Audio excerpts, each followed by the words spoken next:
de la crisis que estamos viviendo. Huracanes, terremotos, incendios, pandemia. Necesitamos un mensaje a nuestro corazón.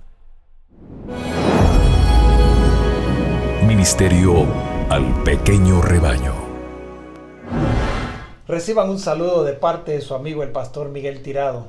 Aquí estamos con un nuevo episodio del conflicto de los siglos. Me acompaña el pastor Orlando González y es un privilegio poder estar con ustedes y queremos invitarles para que tengamos de inicio una palabra de oración. Eterno y amado Padre, al continuar repasando la historia, anhelamos de que tú impactes nuestro corazón, porque tu palabra ha permanecido y la pureza del Evangelio se ha mantenido, a pesar de las vicisitudes y de las dificultades. Te rogamos que ese impacto renueve en nosotros el gozo de testificar de ti y cree en nuestro ser ese espíritu de servicio y de adoración para ti. En el nombre de Jesús. Amén. Amén. En la parte anterior nos quedamos cuando algunas personas hicieron unos carteles y osadamente colocaron uno de los carteles dentro de la habitación del emperador. El emperador se enojó y ahí le prometió hacerle la guerra a la Reforma. Ahora, en la tercera parte, continuamos lo que sigue ocurriendo en Francia. Y había un pobre artesano que era adherente de la fe de la Reforma, que tenía por costumbre convocar a los creyentes para que se reuniesen en sus asambleas secretas en su hogar. De pronto este artesano fue apresado y comenzaron a intimidarle con la amenaza de llevarlo a la hoguera. Y se le ordena que condujese a los emisarios papales a las casas de todo protestante que hubiera en la ciudad. En otras palabras, le estaban pidiendo que traicionara a sus amigos. Él se estremeció de horror al oír esa proposición, pero al fin, vencido por el temor a la hoguera, consintió en convertirse en traidor de sus hermanos. Y precedido por la hostia y rodeado de una compañía de sacerdotes, monaguillos, frailes, soldados y Morín, que era el policía secreto del rey, junto con el traidor, recorrían despacio y sigilosamente las calles de la ciudad. Y al pasar por la casa de un luterano, el traidor hacía una pequeña señal. Él no pronunciaba ninguna palabra, mas la procesión se detenía y entraban en la casa y saqueaban toda la familia. La encadenaban y la terrible compañía seguía adelante en busca de nuevas víctimas. No perdonaron ninguna casa, sea grande, chica. Aún no perdonaron ni siquiera los departamentos de la Universidad de París. Morín hizo temblar toda la ciudad. Era un reino de terror. Las víctimas sucumbían en medio de terribles tormentos, pues se había ordenado a los verdugos que los quemasen con fuego lento para que se prolongara la agonía. Pero quienes morían como vencedores. No menguaban su fe, ni desmayaba su confianza en Dios. Los perseguidores, al ver que no podían conmover la firmeza de aquellos fieles, se sentían derrotados. Se eligieron cadalzos en todos los barrios de la ciudad de París. Se quemaban los herejes todos los días con el fin de sembrar terror entre los partidarios de las doctrinas heréticas, multiplicando las ejecuciones. Sin embargo, al fin la ventaja fue para el Evangelio. Todo París pudo ver qué clase de hombres eran los que abrigaban en su corazón las nuevas enseñanzas. no hay mejor púlpito que la hoguera de los mártires. Y eso es verdad, porque el gozo sereno que iluminaba los rostros de aquellos hombres cuando eran conducidos al lugar de su ejecución, su heroísmo cuando eran envueltos en las llamas, su mansedumbre para perdonar las injurias, cambiaba no pocas veces el enojo en lástima, el odio en amor, y hablaba con irresistible elocuencia en pro del Evangelio. Cuando el fin de atizar aún más la furia del pueblo, los sacerdotes hicieron circular las más terribles calumnias contra los protestantes. Los culpaban de querer asesinar a los católicos, de derribar los gobiernos o de matar a los reyes. Ni sombra de evidencia podían presentar en apoyo de tales acusaciones. Así que las crueldades que los católicos infringieron a los inocentes protestantes acumularon en su contra la debida retribución. Y siglos más tarde se verificó el juicio que había predicho que sobrevendrían sobre el rey, sobre los súbditos y sobre el gobierno. Dicho juicio se debió a los incrédulos y a los mismos papistas. Todas las clases sociales se encontraban ahora presas de la sospecha, de la desconfianza y del terror. Todos no sabían en quién confiar. Los puestos más honrosos y de más confianza quedaron de repente vacantes. Desaparecieron los artesanos, desaparecieron los impresores, los literatos, los catedráticos de las universidades, los autores y hasta los cortesanos. Centenares salían huyendo de París, desterrándose voluntariamente de su propio país, dando así en muchos casos la primera indicación de que estaban en favor de la reforma. Y los papistas se admiraban al ver a tantos herejes de quienes ellos mismos no habían sospechado y que habían sido tolerados entre ellos. Mas su ira se descargó sobre la multitud de humildes víctimas que había a su alcance. Las cárceles quedaron atestadas y el aire parecía oscurecerse con el humo de tantas hogueras en que se hacían morir a los que profesaban el amor por el Evangelio. Francisco I se vanagloriaba de ser uno de los caudillos del gran movimiento que hizo revivir las letras a principios del siglo XVI. En su celo por aniquilar la herejía, este fomentador del saber expidió un edicto declarando abolida la imprenta en toda Francia. Así que Francia, por medio de una ceremonia pública y solemne, iba a comprometerse finalmente en la destrucción del protestantismo. Y se señaló el 21 de enero de 1535 para efectuar la terrible ceremonia. París estaba repleto de visitantes que habían acudido de los alrededores y que invadían sus calles. Y tenía que empezar el día con el desfile de una larga e imponente procesión. Desde el amanecer se formó la procesión en el palacio. Iban delante las cruces, los pendones de las parroquias, y después seguían los particulares de dos en dos y llevando teas encendidas. Y a continuación seguían las 4 órdenes de frailes, luciendo cada una sus vestiduras particulares. A esta seguía una gran colección de famosas reliquias. Iban tras ella en sus carrozas los altos dignatarios eclesiásticos, ostentando sus vestiduras moradas y de escarlatas adornados con pedrerías, formando todo aquello un conjunto espléndido y deslumbrador ante los ojos de quienes los miraban.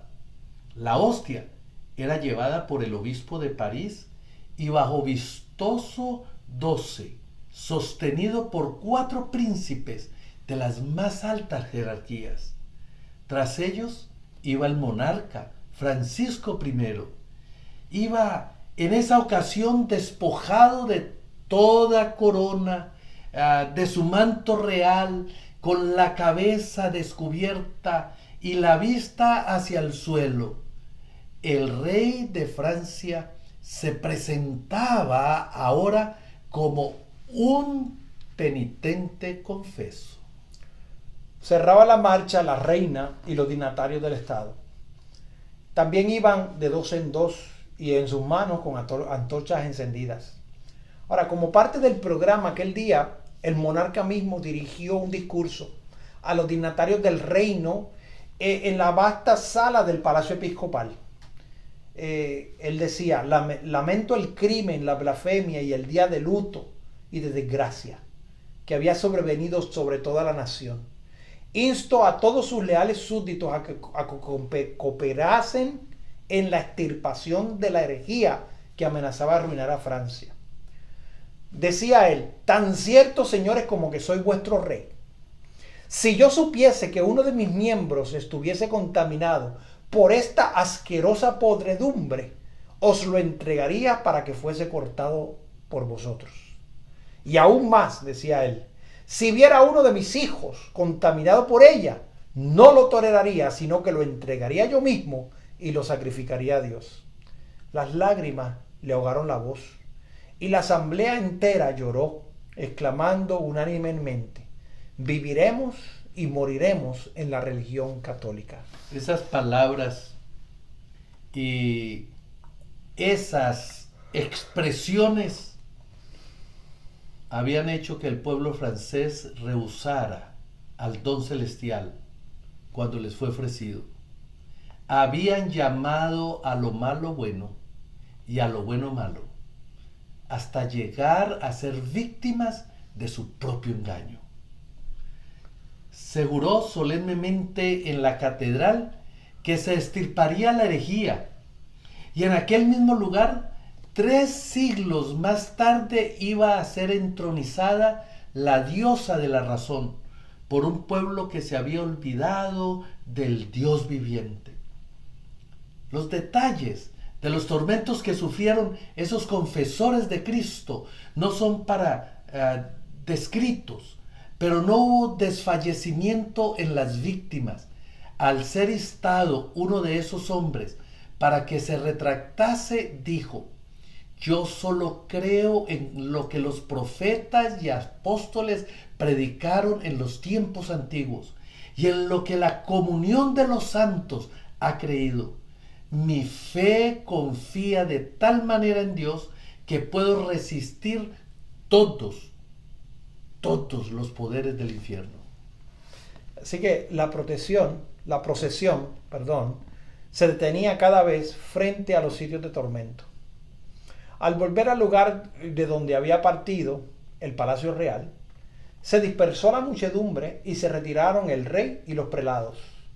Satisfechos de lo que habían ocurrido aquel día, se comenzaron a congratularse entre sí por la obra que se había comenzado, y se proseguía hasta que se lograse la completa destrucción de la herejía. El evangelio de paz que Francia había rechazado iba a ser arrancado de raíz, pero eso acarrearía grandes consecuencias. El 21 de enero de 1793, es decir, 250 años, cabales contados desde el día en que Francia entera se comprometiera a perseguir a los reformadores, otra procesión organizada con un fin muy diferente atravesaba las calles de París. Nuevamente, en esa procesión el rey era la figura principal. Otra vez se veía el mismo tumulto, se oía la misma gritería, se pendían de nuevo las más víctimas y volvieron a erigir negros cadalsos y nuevamente las escenas del día se clausuraron con espantosas ejecuciones. Pero esta vez era Luis XVI que fue arrastrado a la guillotina, forcejeando con sus carceleros y sus verdugos que lo sujetaron fuertemente en la temible máquina hasta que cayó sobre su cuello la cuchilla y separó de sus hombros la cabeza que rodó sobre los tablones del cadalso. Y él no fue la única víctima. Allí, cerca del mismo sitio, perecieron decapitados por la guillotina 2.800 seres humanos durante el sangriento reinado de terror.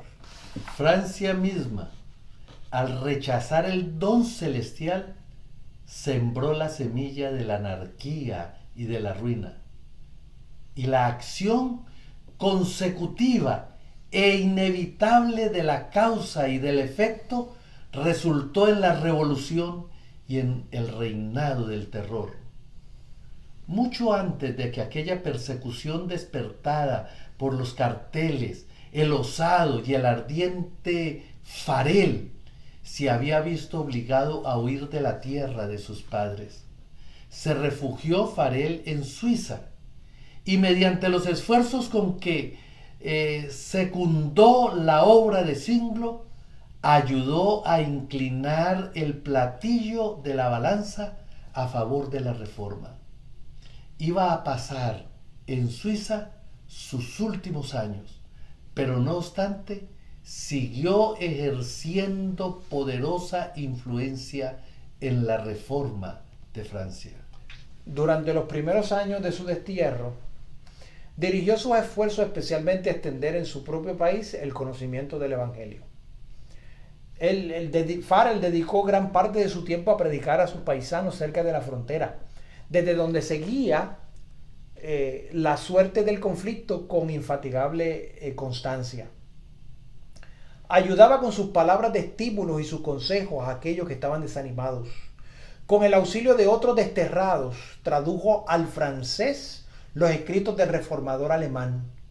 Y estos y la Biblia, vertida a la misma lengua popular, se comenzaron a imprimir en grandes cantidades, que más tarde fueron vendidas por toda Francia por los colportores. Los tales conseguían estos libros a bajo precio y con el producto de la venta avanzaban más y más en el trabajo. Y Farel dio comienzo a sus trabajos en Suiza como un humilde maestro de escuela. Se retiró a una parroquia apartada y se consagró a enseñar la mente de los niños. Además de sus clases usuales requeridas por el plan de estudios, introdujo con mucha prudencia las verdades de la Biblia, esperando alcanzar a los padres por medio de los niños. Y algunos creyeron, pero los sacerdotes se adelantaron para detener su obra, y los supersticiosos campesinos fueron incitados a oponerse a ella. Esa no puede ser el Evangelio de Cristo, decían con insistencia los sacerdotes, puesto que su predicación no trae paz sino guerra. Y a semejanza de los primeros discípulos, cuando se le perseguía en una ciudad, se iba para otra. Así que andaba de aldea en aldea, de pueblo en pueblo, a pie, sufriendo hambre, frío, fatigas, exponiendo su vida en todas partes. Predicaba en las plazas, en las iglesias y a veces en los púlpitos de las catedrales. En ocasiones se reunía poca gente al oírle, en otras le interrumpían su predicación con burlas, con griterías y le echaban abajo del púlpito. Más de una vez cayó en manos de la canalla que le dio golpes hasta dejarlo medio muerto. Sin embargo, seguía firme en su propósito.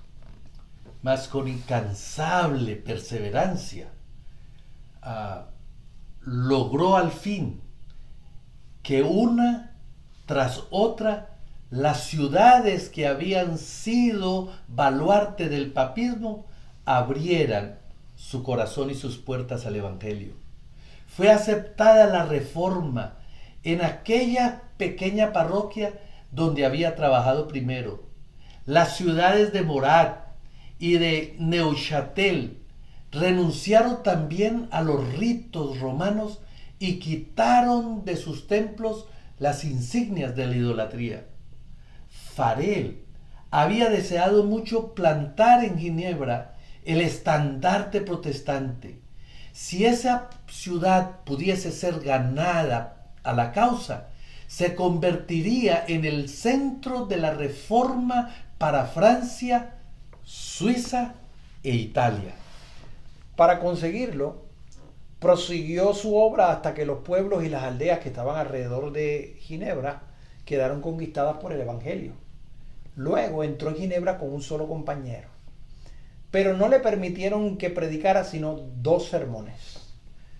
Habiéndose empeñado en vano los sacerdotes en conseguir de las autoridades civiles que le condenaran, lo citaron a un consejo eclesiástico y allí fueron llevados armas bajo sus sotanas y resueltos para asesinarle.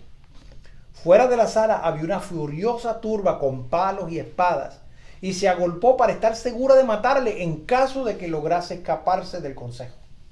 Pero la presencia de los magistrados y de una fuerza armada le salvaron la vida. Al día siguiente, muy temprano, lo condujeron como su compañero a la ribera opuesta del lago y los dejaron fuera de peligro. Así terminó su primer esfuerzo por evangelizar a Ginebra. Para la siguiente tentativa, el elegido fue un instrumento menos destacado, un joven de tan humilde apariencia que era tratado con frialdad aún por los mismos que profesaban a ser amigos de la Reforma. ¿Qué podría hacer uno como él allí? Donde Farel había sido rechazado, ¿cómo podría un hombre de tan poca influencia, valor, experiencia, resistir la tempestad ante la cual había huido el más fuerte de los bravos? Pero como dice la palabra de Dios, no por esfuerzo ni por poder, sino por mi espíritu, dice Jehová de los ejércitos. ¿Ha escogido Dios las cosas insensatas del mundo para confundir a los sabios? Fromento principió su obra en Ginebra como maestro de escuela. Las verdades que incultaba a los niños de la escuela y los niños las repetían en sus hogares. Y no tardaron a que los padres en escuchar la explicación de la Biblia hasta que la sala de la escuela se llenó de atentos oyentes. Se distribuyeron gratis folletos y Nuevos Testamentos que alcanzaron a muchos que no se atrevían a venir públicamente a oír las nuevas doctrinas. Y después de algún tiempo también este sembrador tuvo que huir. Pero las verdades que habían propagado quedaron grabadas en la mente del pueblo y la reforma se había establecido e iba desarrollándose y fortaleciéndose. Volvieron los predicadores y sus trabajos en presentar la palabra de Dios fue arraigando el culto protestante dentro de Ginebra. La ciudad se había declarado ya partidaria de la Reforma cuando Calvino, después de varios trabajos y vicisitudes, penetró en ella. Volvía de su última visita a la tierra natal y dirigiéndose a Basilea, cuando hallado en camino invadido por las tropas de Carlos V, tuvo que hacer un rodeo para pasar por Ginebra. Y Farel, en el nombre de Dios, le rogó a Calvino que se quedase allí en Ginebra para trabajar. Calvino se alarmó. Calvino era tímido, era amigo de la paz y quería evitar el trato con el espíritu atrevido e independiente y hasta violento de los ginebrinos. Pero la solemne amonestación de Farel le pareció un llamado del cielo y no se atrevió a decir que no Le pareció, según él dijo, como si la mano de Dios se hubiera extendido desde el cielo y le sujetase para detenerse precisamente en aquel lugar que con tanta impaciencia él quería dejar. Los anatemas del Papa tronaban contra Ginebra y poderosas naciones amenazaban destruirla. ¿Cómo iba tan pequeña ciudad a resistir a tan poderosa jerarquía, que tan a menudo había sometido a reyes, a emperadores? ¿Cómo podrían los ejércitos tan pequeños vencer a esos ejércitos tan poderosos? Para ese tiempo, Roma reunió nuevas fuerzas con la esperanza de acabar con aquella. Entonces fue cuando nació una orden, la orden de los jesuitas, que iba a ser mucho más cruel. El menos escrupuloso y el más formidable de todos los campeones del papado, libres de todo lazo terrenal y de todo interés humano, insensibles a la voz del afecto natural, sordos a los argumentos de la razón y a la voz de la conciencia, no reconocían los miembros más ley ni más sujeción que las órdenes del poder papal, y no tenían más preocupación que la de extender su poderío. El Evangelio de Cristo había capacitado a sus adherentes para arrostrar los peligros, soportar los padecimientos, sin desmayar por el frío, por el hambre, por el trabajo, por la miseria, y para sostener con denuedo el estandarte de la verdad frente al potro, al calabozo y a la hoguera. O sea, los que aceptaban el Evangelio estaban listos para ser perseguidos. Pero para combatir estas fuerzas, los jesuitas inspiraban a sus adeptos a un fanatismo de tal manera que ellos tenían que soportar los mismos peligros, y para poder oponerse al poder de la verdad tenían que utilizar todas las armas de engaño. Para ellos ningún crimen era demasiado grande, ninguna mentira era demasiado vil, ningún disfraz era demasiado difícil de llevar. Ligados por votos de pobreza y de humildad perpetuas, estudiaban el arte de adueñarse de la riqueza. Estudiaban el arte del poder para consagrarlo a la destrucción del protestantismo y al restablecimiento de la supremacía papal. Vale la pena mirar las estrategias que ellos utilizaban. Al darse a conocer como miembros de la orden, se presentaban con cierto aire de santidad, visitando las cárceles, atendiendo a los enfermos y a los pobres, haciendo profesión de haber renunciado al mundo y llevando el sagrado nombre de Jesús, de aquel que anduvo haciendo bienes.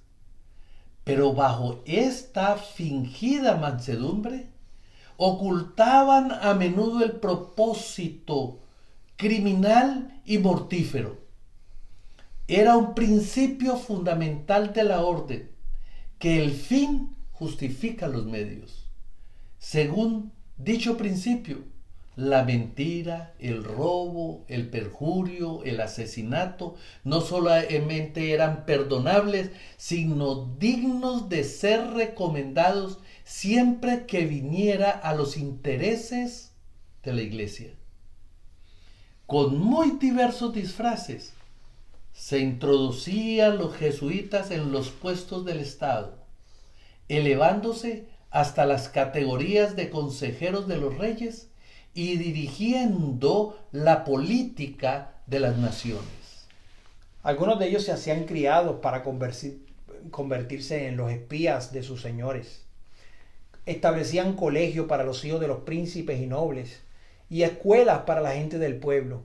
Los hijos de padres protestantes eran inducidos a observar los ritos romanistas. Toda la pompa exterior desplegada en el culto de la Iglesia de Roma se aplicaba a confundir la mente y a ofuscar y a embaucar la imaginación para que los hijos traicionaran aquella libertad por la cual sus padres habrían trabajado y habían derramado su sangre. Los jesuitas se esparcieron rápidamente por toda Europa y doquiera que iban, lograban reavivar el papismo. Y para otorgarles más poder, se expidió una bula que restablecía la Inquisición. En muchos países, miles y miles de representantes de la flor y nata de la nación, de los más puros nobles, de los más inteligentes y cultos, de los pastores, de los más piadosos y abnegados, de los ciudadanos más patriotas e industriosos, de los más brillantes literatos, de los artistas, de los de más talento, de los artesanos y más expertos, fueron asesinados y se vieron obligados a huir de sus tierras y de sus propiedades. Estos eran los medios con los cuales se valía Roma para apagar la luz de la Reforma, para privar el estudio de la Biblia a los hombres, para restaurar la ignorancia y la superstición de la Edad Media. Empero, debido a la bendición de Dios y al esfuerzo de aquellos nobles hombres que él había suscitado para suceder a Lutero, el protestantismo no fue vencido. Esto no se debía ni al favor ni a las armas de los príncipes. Los países más pequeños, las naciones más humildes e insignificantes fueron sus baluartes. La pequeña Ginebra, a la que rodeaban poderosos enemigos que tramaban su destrucción. Holanda, en sus bancos de arena del Mar del Norte que luchaban contra la tiranía de España. La glacial y estéril Suecia, estas fueron las que ganaron las victorias para la Reforma. Quisiera destacar a Calvino. Él trabajó durante 30 años, primero para establecer una iglesia que se uniera a la moralidad de la Biblia y después para fomentar el movimiento de la Reforma por toda Europa.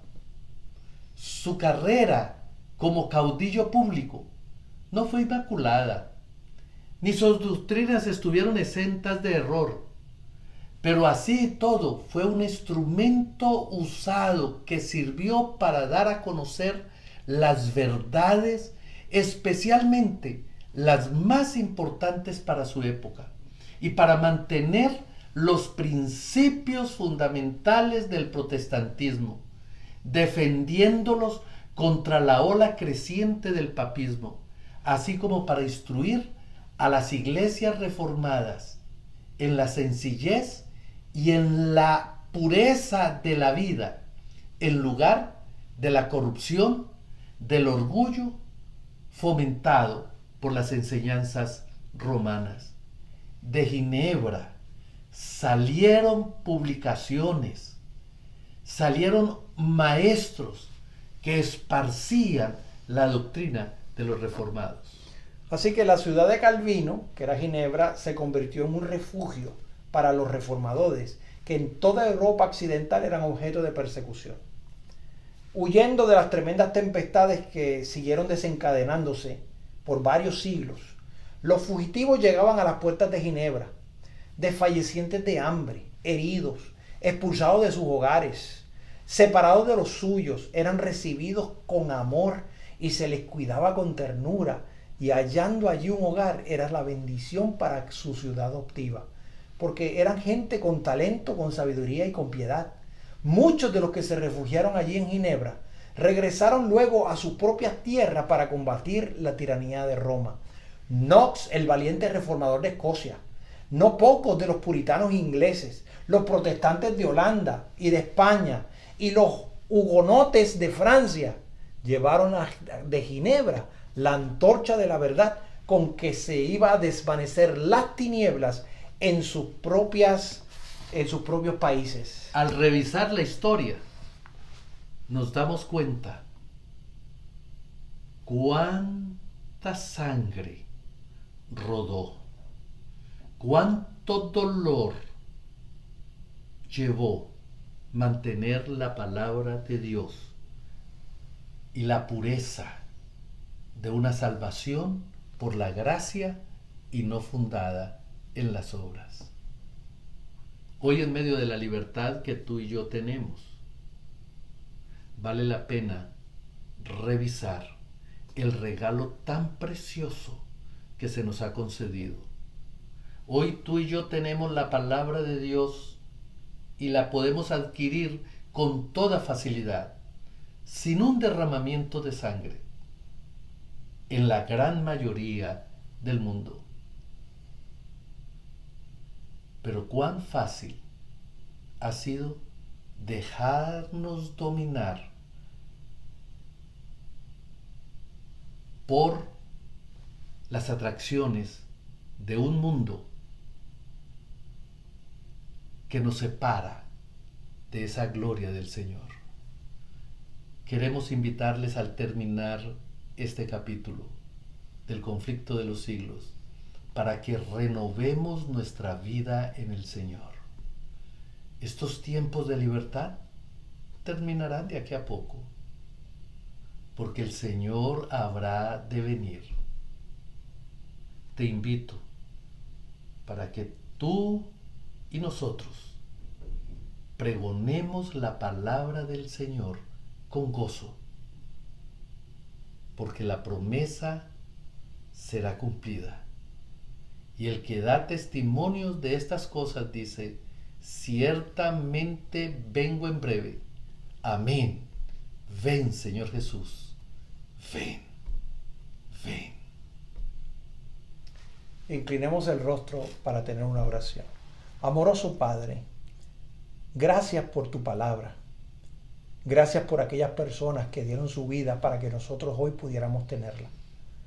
Gracias, Señor, porque hoy tenemos la libertad de leerla. Permítenos atesorarla.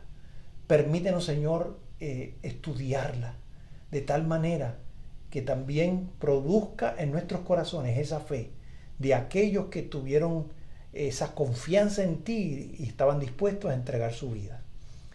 Gracias por eso. En el nombre de Jesús. Amén. Amén. Esto ha sido un mensaje al pequeño rebaño y en nuestro próximo episodio estaremos hablando de lo que sucedió en la Reforma en el país de España. Dios te bendiga. Bendiciones.